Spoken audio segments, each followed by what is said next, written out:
मनमोहन सिंह नहीं रहे, लेकिन दुनिया उन्हें कैसे याद रखेगी? एक ऐसे वित्त मंत्री के तौर पर जिसने देश की आर्थिक रीढ़ को टूटने से बचा लिया, या फिर एक ऐसे प्रधानमंत्री के रूप में जो सांस भी तब लेता था जब 10 जनपद से आदेश आता था। हर किसी की राय मनमोहन सिंह को लेकर अलग अलग हो सकती है। ये इस बात पर भी निर्भर कर सकता है कि कहानी सुना कौन रहा है, लेकिन शायद ही कोई हो जो उनके सौम्य व्यक्तित्व पर सवाल उठा सके, उनके संघर्ष की कहानी को झुठला सके।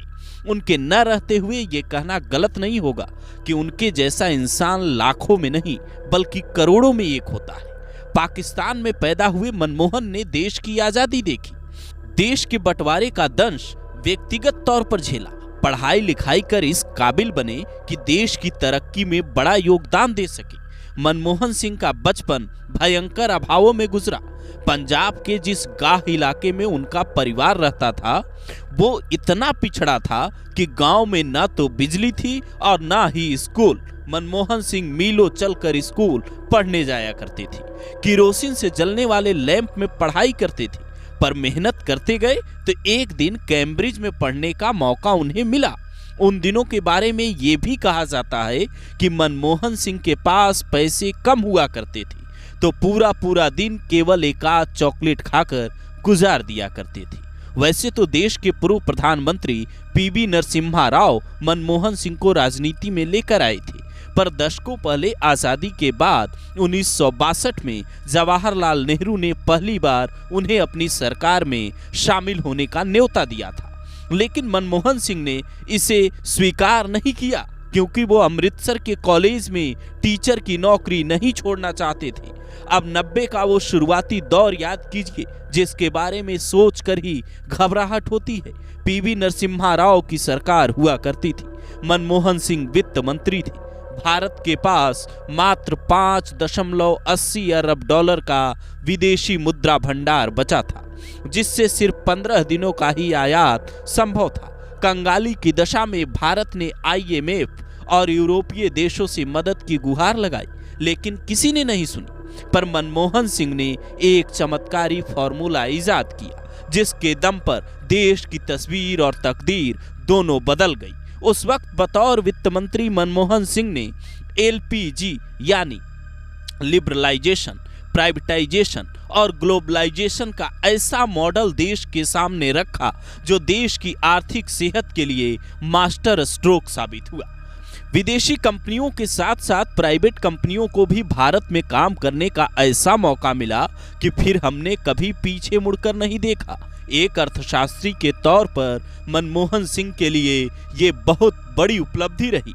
आमतौर पर मनमोहन सिंह का राजनीतिक पक्ष लोगों को पता है, लेकिन एक कहानी उससे और अलग है। उनके नाम के साथ एक्सीडेंटल प्राइम मिनिस्टर जोड़ा जाता है क्योंकि ये प्लान सोनिया गांधी का था। मनमोहन सिंह इसके किरदार मात्र थे, वो राजनीतिक व्यक्ति नहीं थे, इसीलिए उन्हें most under estimated political person भी माना गया। हालांकि RTI और मनरेगा जैसे कदम उठाकर मनमोहन सिंह ने धमाल मचा दिया। अपने कार्यकाल में उन्होंने कई ऐसे फैसले लिए जिसने सभी को हैरान कर दिया। जैसे 2008 में अमेरिका से सिविल न्यूक्लियर डील पर सरकार का दांव लगाना आसान नहीं था, पर मनमोहन सिंह ने हिम्मत दिखाई।